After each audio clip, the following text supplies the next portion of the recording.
Halo pendengar dan penonton RRI Net, kita berjumpa lagi dalam podcast RRI Manokwari. Bersama saya Tesaloni M. Weser dan kedua narasumber yang sudah hadir di studio podcast RRI Manokwari. Halo, selamat datang Bapak berdua. Selamat sore. Ya, ini bukan kelihatan seperti dosen, kayak mahasiswa ya. Izin menyapa ada Insinyur Hastowo Resesianto STMN. Benar. Engineering Selamat sore. ya. Selamat datang di studio podcast RRI Manokwari. Beliau ini selaku Wakil Dekan Bidang Akademik di FTPP Unipa. Boleh kepanjangannya? Fakultas Teknik Pertambangan dan Perminyakan Universitas Papua. Nah itu dia, jadi kalau saat ini ada anak-anak mahasiswa yang lagi menonton, berarti ini Bapak dosennya ya yang hadir. Kemudian di antara Bapak Hasto dan saya ada Bapak Restu ya, bukan mohon doa restu ya. Ya, Bapak Restu Tandirerung STMN juga, ini memang dia di Master Engineering ya. Beliau ini koordinator program studi S1 Teknologi Geologi di FTPP Unipa, masih tetap di fakultas yang sama, yaitu Fakultas Teknik Pertambangan dan Perminyakan. Kita bakal cari tahu ya tentang fakultas yang satu ini. Mungkin di antara pendengar dan penonton baru tahu ternyata di Unipa tuh ada Fakultas Teknik Pertambangan dan Perminyakan. Kira-kira jurusan-jurusan di fakultas ini apa saja ini Pak? Baik, di FTPP saat ini ada 3 jurusan dan 4 prodi. Kita mengelola 3 prodi program sarjana dan 1 prodi program diploma. Jadi 3 jurusan tersebut yaitu teknik pertambangan, jurusan teknik geologi dan jurusan teknik perminyakan. Sedangkan ke 3 prodi program sarjana itu ada teknik pertambangan, program studi S1 teknik pertambangan, program studi S1 teknik geologi dan program studi S1 teknik perminyakan. Sedangkan 1 program diploma yaitu program studi diploma 3 teknik pertambangan. Kalau berbicara tentang Fakultas Pertambangan dan Perminyakan, ini 2 nama yang berbeda tapi satu di fakultas. Iya, benar sekali. Apa yang membedakannya? Baik, mungkin sampai saat ini mungkin masih salah persepsi ya, di betul. Masyarakat kalau perminyakan itu adalah pertambangan dan pertambangan itu adalah perminyakan. Tapi dari undang-undang sudah membedakan hal tersebut. Ada undang-undang minerba dan undang-undang minyak dan gas. Jadi kalau di pertambangan itu lebih mengelola tambang dengan berbahan dasar mineral padat, sedangkan kalau di perminyakan ke mineral cair seperti minyak dan gas bumi. Kalau pertambangan khusus di padat, kalau perminyakan di cair, itu perbedaan yang sangat signifikan. Tapi sama-sama ini tentunya dalam pengelolaan sumber daya alam. Kalau geologi sendiri ini bagian jurusan dari perminyakan apa pertambangan? Iya. Kalau di Fakultas FTPP itu 3 jurusan. Jadi geologi, pertambangan dan perminyakan. Perbedaan ketiganya tadi Pak Asto sudah sampaikan yang 2. Kalau kami geologi, kami itu bertanggung jawab pertama-tama untuk mengeksplorasi sumber daya, baik yang ditambang maupun yang di perminyakan. Nanti setelah kami dapat tempatnya, luasnya di mana, di kedalaman berapa, teman-teman tambang datang untuk merencanakan penambangan. Teman-teman minyak datang untuk merencanakan pemboran minyaknya. Seperti begitu. Namun kami juga bisa berkarir atau lulusan sarjana teknik geologi itu bisa berkarir di bidang yang lain seperti di teknik sipil.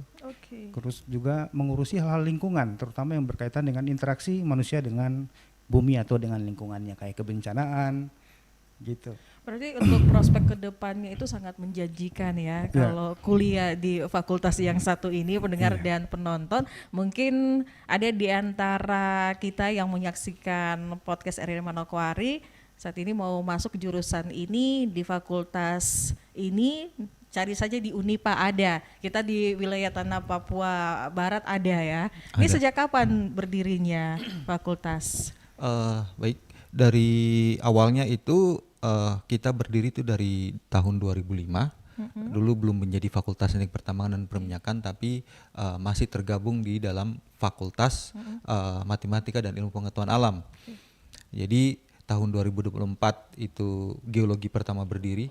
2004 itu geologi pertama berdiri di bawah jurusan teknik Fakultas Matematika dan Ilmu Pengetahuan Alam. Kemudian pada tahun 2005 dan 2005 tambang sama minyak kemudian berdiri.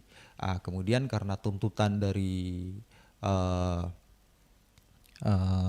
dunia kerja, kalau mereka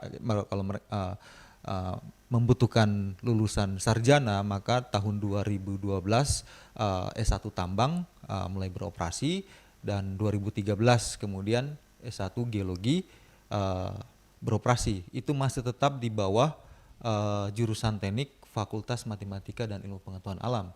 Kemudian pada tahun 2015 setelah terbitnya OTK Organisasi Tata Kerja Unipa yang baru, maka Fakultas Teknik berdiri sendiri, kemudian Fakultas Teknik Pertambangan dan Perminyakan berdiri sendiri lepas dari Fakultas MIPA. Kemudian pada tahun 2022, 2023, 2022 itu kita mendapatkan izin untuk operasional program studi S1 Teknik Perminyakan, dan 2023 mulai penerimaan mahasiswa di program studi S1 Teknik Perminyakan. Ya, kalau tadi sekilas dari penjelasannya ada penggabungan dulu ya MIPA dan juga perminyakan pertambangan ini. Berarti untuk mata kuliah dasar atau yang mau masuk nih di pertambangan dan perminyakan harus tahu ilmu eksat nih. Harus tahu menghitung matematika, fisika, kimia, iya. Benar. Atau ada ilmu lain nih. Harus berhitungnya yang lebih kuat ya. Iya, jadi fakultas ini basicnya itu geoscience atau ilmu kebumian. Jadi di rumpun ilmu kebumian ini kita mengkoneksikan ilmu-ilmu dasar seperti fisika, kimia, ada biologinya dan matematika di awal tahun pertama mahasiswa kuliah di fakultas ini. Jadi itu nanti menjadi penunjang bagi mereka untuk masuk ke mata kuliah penjurusan. Gitu. Jadinya memang harus mampu dan familiar dengan, harus bisa ya. Yeah.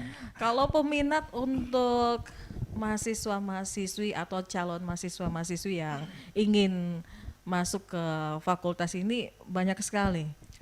Ya, setiap tahun itu kita mengalami peningkatan. Ya.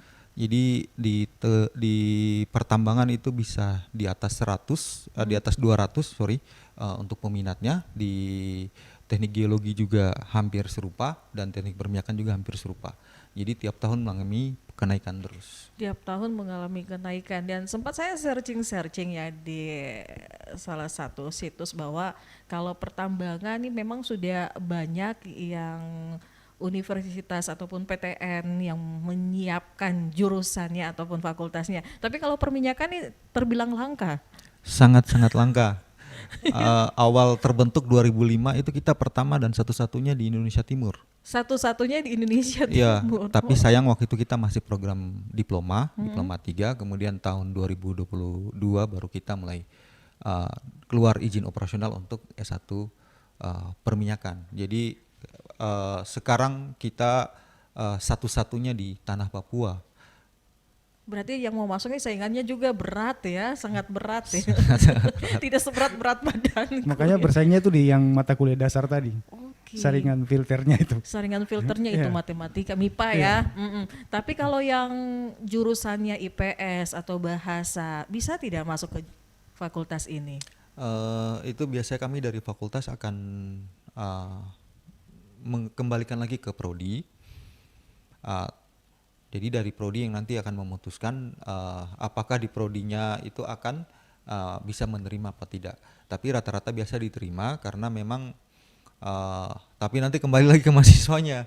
Biasanya minta maaf dari adik-adik yang dari IPS, dari bahasa sangat kesulitan ketika masuk di jurusan atau di prodi di fakultas kami, karena karena sekarang juga jangankan dari IPS atau bahasa, dari IPA pun menghindar hitungan. Itu dia. Apalagi yang tidak terbiasa menghitung. Ya, tapi kita sudah melakukan berbagai cara. Dari perminyakan ada melakukan matrikulasi untuk matematika, fisika, kimia, dan bahasa Inggris. Di geologi juga ada, dan di pertambangan juga ada. Jadi dibantu untuk mempersiapkan itu. Jadi ini salah satu alternatif untuk adaptasi ke Iya, benar fakultas sekali. ini untuk menyesuaikan dari bidang ilmu SMA yang berbeda ya. Iya, benar sekali. Ya kalau dibilang ini salah satu lulusan yang nantinya pekerjaannya atau prospeknya tuh katanya gajinya besar, terus biayanya mahal. Apa di Unipa juga semahal biaya kuliahnya? Di Unipa, puji Tuhan, kita kalau kuliah di Unipa itu salah satu universitas negeri dengan SPP termurah di Indonesia. Jadi sangat terjangkau buat adik-adik yang ingin melanjutkan ke jenjang pendidikan yang lebih tinggi. Jadi biaya kuliahnya relatif tapi bisa dijangkau. Sangat-sangat Belum murah. lagi kalau dia beasiswa ya, Betul sangat sekali. membantu. Jadi memang ini sangat rebutan, apalagi kalau yang menjadi favorit pilihan untuk masuk ke perguruan tinggi di Fakultas Pertambangan dan Perminyakan. Untuk setiap tahunnya kan tadi sempat dikasih tahu para pendaftarnya juga tuh semakin meningkat. Untuk tahun ini masih dibuka peluang untuk pendaftaran. Tahun ini masih ada jalur terakhir. Jalur terakhir satu-satunya ini ya. Tinggal jalur terakhir karena nanti sudah Agustus, akhir Agustus kita sudah mulai dengan semester baru. Jadi bulan ini terakhir untuk tes lokal. Jadi di Unipa ada beberapa jalur masuk, ada SNBP, SNBT, terus sesama, dan yang terakhir ini adalah lokal. Jadi kebetulan sampai tanggal 6 atau 7, 6 Juli ini pendaftaran lokal. Itu dia. Nanti tesnya mungkin di sekitar pertengahan bulan Juli ini. Ya, mungkin saya beralih ke mata kuliah yang ada di jurusan ini. Jadi setidaknya setelah mendaftar sudah mendapat bukti kalau saya terdaftar untuk jalur lokal, persiapan batin, persiapan fisik juga, mental juga sangat diperlukan ya Pak. Apalagi kalau masuk geologi ya. Iya, jadi salah satu barir itu untuk di lingkungan teknik adalah budaya engineering atau budaya orang teknik. Itu yang menjadi hal yang cukup sulit di awal-awal mahasiswa kita itu adaptasi belajar di fakultas kami, karena harus diakui bahwa dia berbeda dengan kultur di yang misalnya ekonomi atau di MIPA murni. Kalau kami ini kan harus ke lapangan, dilatih untuk ke lapangan dengan berbagai macam ketidakpastian di lapangan, kemudian harus ambil data yang benar, kemudian pulang itu harus bikin laporan dan harus analisis dan sebagainya. Jadi setelah kotor-kotoran kita harus masuk ke tempat yang bersih untuk membuat hal-hal yang ya budayanya seperti itu, kurang tidur dan sebagainya. Itu yang harus diadaptasi. Tapi kan saya bilang bahwa meskipun seperti itu, selebihnya itu fun. Karena bagi yang suka jalan-jalan itu cocok. Anggapnya traveling beredukasi ya. Betul sekali. Suka alam, Yang suka kalau sekarang mereka bilang apa, healing ya. Oh, Healing atau apa. jadi kalau galau ya ini salah satu healing terbaik ya. Benar. Bisa mengeksplorasi sumber daya alam, dan bangganya kita di wilayah timur khususnya di tanah Papua, sumber daya alam kita ini sangat melimpah. Nah, Benar sekali. makanya Fakultas Pertambangan dan Perminyakan hadir untuk memberikan solusi. Ya, solusinya menghadirkan lulusan-lulusan terbaik ya di Fakultas Unipa ini. Nah, salah satu hal yang perlu kita ketahui juga, apakah setelah lulus dari Fakultas Pertambangan dan Perminyakan ada beberapa peluang kerja ya di beberapa sektor, tapi bisa kembali juga mengabdi di Unipa? Benar.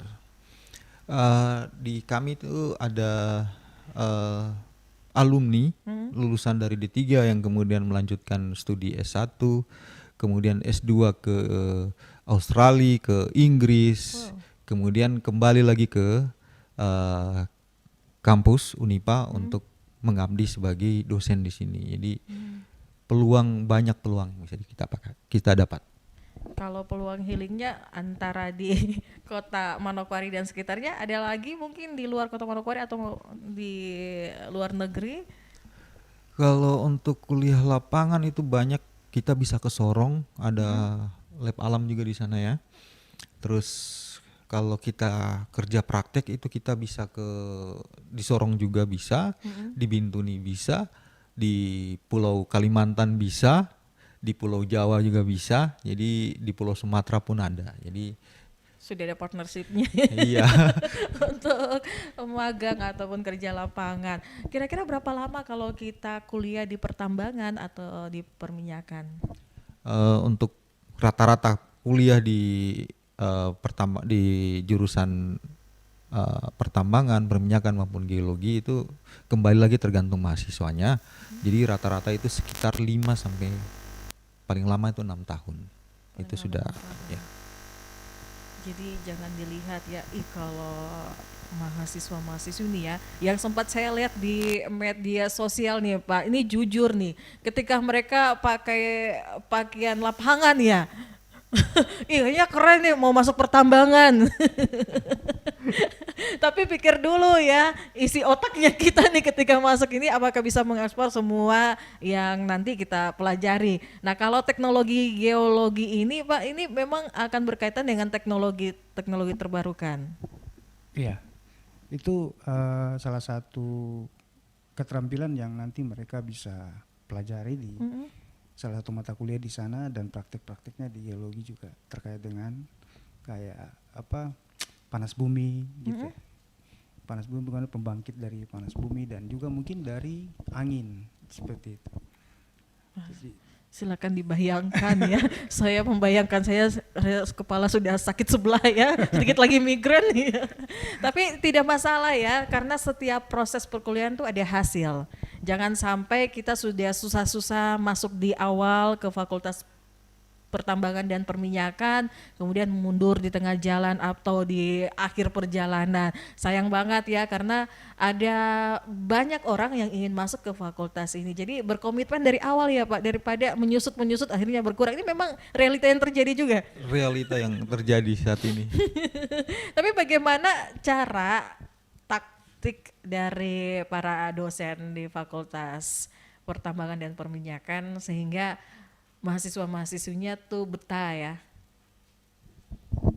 Jadi Apa dosennya tidak killer-killer gitu ya?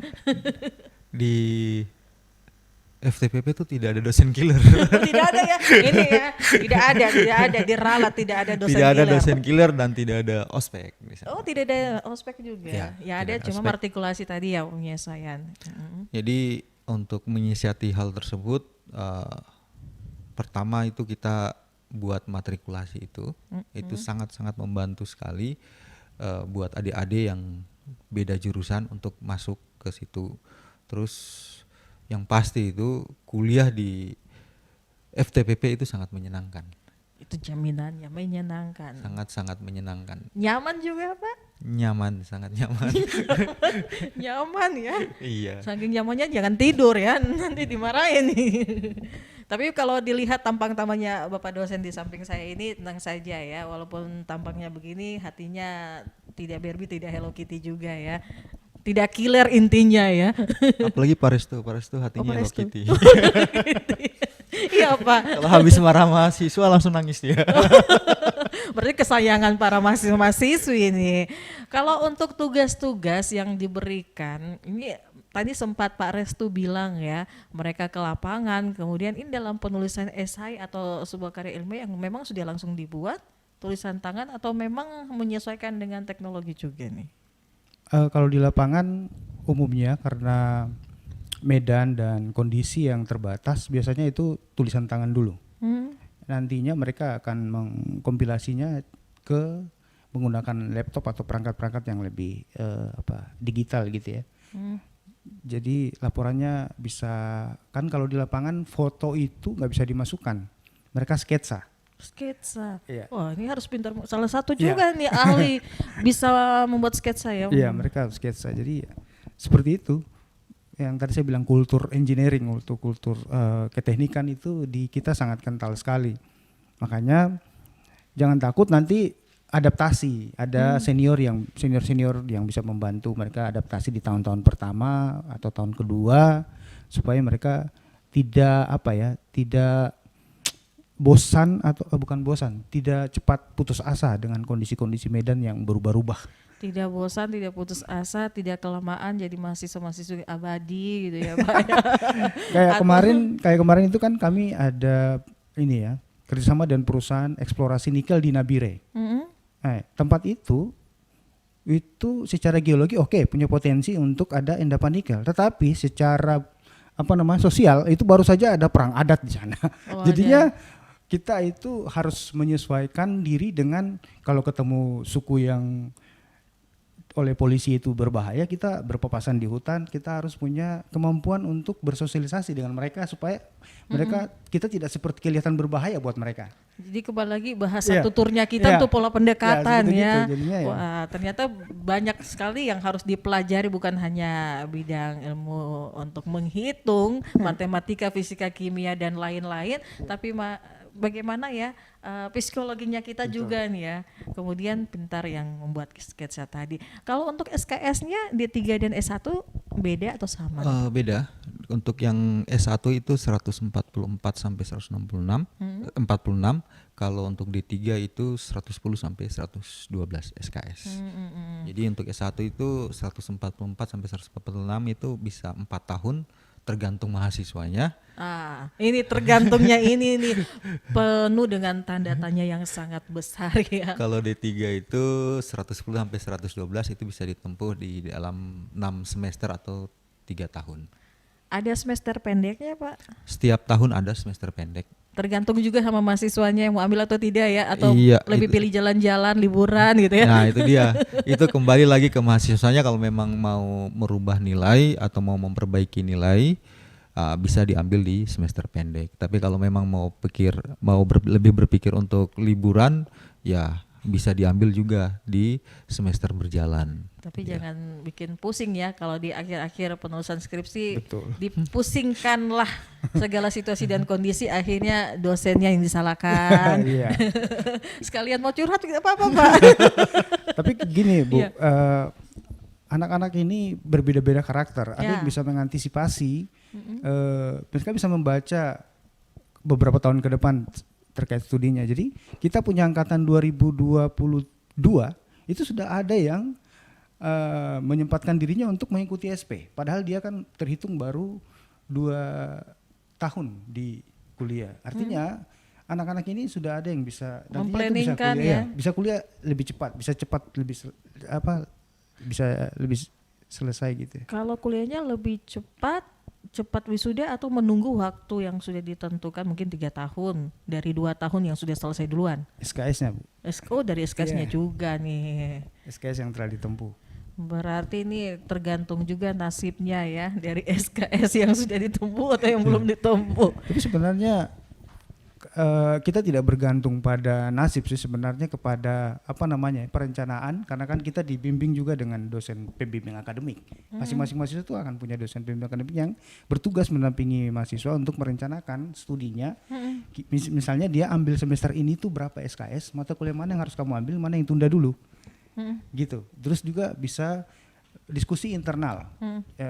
Bagaimana kamu tuh suka mata kuliah ini kenapa? Tidak suka mata kuliah ini kenapa? Apakah ada yang kurang dari penyampaian dosennya? Gitu. Ya, betul. Itu nanti difasilitasi untuk bagaimana mata kuliah itu kemudian dibuat untuk memikirkan mahasiswanya, dari sisi mahasiswanya juga, bukan cuma dari pemateri atau dosennya, sehingga kuliah kita itu dua arah. Ada feedbacknya ya. Ada 2 arah. Jadi jangan disangka kalau yang masuk di pertambangan dan perminyakan ini mahasiswanya yang pusing, dosennya juga pusing ya. Sama-sama pusing, justru sama-sama pusing, mari cari solusinya bagaimana. Ya, nah ini kerja berat dan PR berat ini dari mahasiswa-mahasiswa kepada dosennya.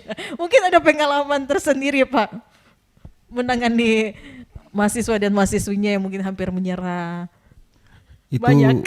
Hampir tiap tahun pasti ada. Tiap tahun. Ya. Jadi kita bukan hanya sebagai dosen, tapi kita dituntut juga sebagai psikolog, Psikolog, orang tua kedua ya. orang tua kedua, Fakultas. sebagai alarm, sebagai apa?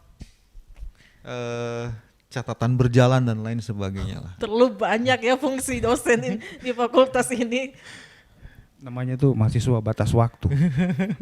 Jadi kalau S1 7 tahun, D3 5 tahun.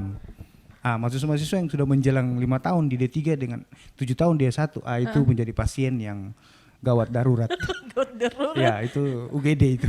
Kadang-kadang sudah mahasiswa akhir itu kita yang dosen yang lebih memikirkan skripsi atau tugas akhirnya dibandingkan mahasiswanya sendiri. Kita memfasilitasi mereka untuk dekat-dekat dengan kampus atau tidur di lab. Ya. Luar biasa Bahkan dosen-dosen ini. Bahkan gini, ada beberapa mahasiswa orang tuanya itu yang Iya. kelihatannya lebih memikirkan pendidikan daripada si mahasiswanya. Jadinya Yang cueknya Iya, anaknya, mahasiswa-mahasiswinya, orang tuanya yang aktif. orang tua yang jadi beban pikiran. Iya. Belum ditambah beban pikiran dosen. Kalau kayak gitu kita bantu karena paling tidak orang tua itu sudah memberikan satu environment atau lingkungan di rumah bahwa kamu itu kalau mau lulus ya kerjakan tugasmu. Ya, ya. Jangan bergaul yang atau buang waktu yang tidak terkait dengan studi itu. Paling tidak orang tuanya segitu. Itu kan kami juga semangat di rumah, di kampus untuk support mahasiswanya meskipun dia malas model yang paling ekstrim kita tetap Di rumah juga Bapak dosen dan Ibu dosennya tenang. Bukan hanya di kampus saja ya kalau dapat mahasiswa-mahasiswa seperti model itu. Tapi kalau modelnya yang lain ya tidak tenang di rumah, tidur juga. Aduh ini mahasiswa-mahasiswa bagaimana, akhir semester sudah ini, belum kumpul tugas, skripsi sudah di depan mata, belum ada proposalnya. Bahkan ada juga yang sampai kita hubungi orang tuanya untuk minta orang tuanya antarin anaknya Luar ke biasa kampus. sekali mahasiswa itu ya. Diantarin. Hampir tiap tahun itu pasti. Nah inilah sekilas curhatan para dosen ya. Mudah-mudahan mahasiswa-mahasiswi yang menyaksikan tersadarkan diri ya. Jadi awal kalau sudah komitmen masuk di Fakultas Pertambangan dan Perminyakan harus juga tahu diri, menerima konsekuensi yang ada dalam perkuliahan ini. Terakhir dari kedua narasumber, yang pertama izin untuk Bapak Insinyur Hastowo Resesianto STM Engineering, Wakil Dekan Bidang Akademik Fakultas Teknik Pertambangan dan Perminyakan Unipa. Pesan yang mau disampaikan untuk anak-anak muda ataupun juga para orang tua yang anak-anaknya akan masuk atau sudah berada di lingkungan fakultas ini. Baik, mungkin pesannya tidak panjang. Mungkin untuk adik-adik jangan takut untuk kuliah dan jangan takut dengan hitungan. Itu yang perlu ditanamkan di dalam hati dan pikiran adik-adik. Terus yang berikutnya, Papua itu kaya akan sumber daya alam. Kita tidak bisa tipu, kita tidak bisa bohong. Baik di darat, di laut, itu setiap jengkal itu ada kekayaan alam yang begitu luar biasa. Kalau adik-adik tidak berkuliah atau tidak melanjutkan pendidikan yang lebih tinggi untuk mengelola sumber daya alam yang ada di tanah adik-adik ini, terus siapa lagi? Kalau mengutip dari kata-kata almarhum Pak Bram, kalau bukan sekarang kapan lagi, kalau bukan kita orang siapa lagi, itu dia. Baik, terima kasih. Selanjutnya Bapak Restu Tandirerung STM Engineering, ini Master Engineering ya, dua-duanya nih. Silakan. Selaku Koordinator Program Studi S1 Teknologi Geologi di Fakultas Teknik Pertambangan dan Perminyakan Unipa. Ya, FTPP ini hadir sebagai salah satu alternatif bagi putra-putri bangsa baik Indonesia maupun di Papua untuk masa depan mereka. Mereka bisa meniti karir dari belajar, kemudian nanti meniti karir di bidang ilmu kebumian secara luas, dan bisa juga bagaimana meng-knowledge memberikan edukasi ya. Betul. Karena kita ini ilmu, kalau saya bicara dari sudut pandang geologi, maka ilmu geologi adalah salah satu ilmu geologi yang masih kurang familiar di masyarakat. Padahal kita itu tahu Freeport itu adalah sumber daya geologi yang ditambang. Tetapi yang datang duluan karena penguasaan teknologi dan mengerti bagaimana dia terbentuk, itu orang asing. Orang asing yang datang. Padahal kita punya sejarah kerajaan di Nusantara itu cukup lama ya. Kita punya sejarah, tapi bagaimana memahami sumber daya alam non hayati itu masih lemah di orang Indonesia. Nah, geologi ini mencoba untuk kita kembangkan supaya kita tidak lagi seperti itu, sehingga apa yang bisa kita proteksi atau menjadi cadangan kita untuk masa depan anak cucu kita itu bisa kita proteksi. Seperti contohnya Amerika itu, karena dia lebih mengerti duluan dengan Eropa, dia bisa mencadangkan sumber dayanya dia proteksi untuk terlebih ditambang, dulu. untuk tidak ditambang, tapi dia tambang keluar. Dia menambangnya di luar, kayak contohnya kita di Indonesia. Kalau kita mengerti posisi-posisi emas, tembaga, nikel, batu bara, dan minyak bumi, kita itu tahu cadangannya berapa di daerah mana. Kita Indonesia sendiri bisa secara otonom tanpa disetir-setir oleh negara lain, itu kita bisa manajemen mana yang mau kita tambang, mana yang mau kita simpan. Karena bangsa ini itu panjang kan umurnya, kita berharap sehingga apalagi Papua kita juga harus seperti itu. Master plan-nya itu kita sendiri ya. Iya, jadinya saya harap ya di antara tambang dan minyak, kami geologi ada di situ untuk memberikan pemahaman tentang ilmu geologi yang sebenarnya kita sudah tertinggal jauh, padahal ilmu ini sudah ada jauh juga, sudah tua juga ilmu ini. Terima kasih. Baik, terima kasih kepada kedua narasumber, pendengar dan penonton RRI Net dalam podcast RRI Manokwari dengan topik perbincangan kita yaitu pendidikan dan peluang di sektor pertambangan dan perminyakan. Sudah hadir dua akademisi dari Fakultas Teknik Pertambangan dan Perminyakan Universitas Papua. Terima kasih untuk Bapak Hasto dan Bapak Restu yang sudah hadir memberikan penjelasan dan pemaparan sekaligus membuat kita juga mengetahui bahwa Indonesia khususnya di wilayah timur tanah Papua Barat ini punya sumber daya alam yang besar, yang luar biasa, dan potensi-potensi pengelolanya ini juga ada, yaitu generasi-generasi penerus, dan bagaimana kita menjaga, memplanningkan dengan baik, memetakan dengan baik, itu semua ada di fakultas ini dengan disiplin ilmu yang diberikan oleh para dosen-dosen. Terima kasih sudah hadir di podcast RRI Manokwari. Sama-sama. Next time lagi ya Bang, mungkin berkelanjutan. Kami dengan tunggu informasi. undangan selanjutnya. Baiklah, sekalian syukuran ya, sudah berapa mahasiswa yang berhasil bertahan sampai saat ini. Terima kasih dan sampai jumpa lagi. Saya Tesalnya Feser. Selamat berjumpa lagi dalam podcast RRI Manokwari.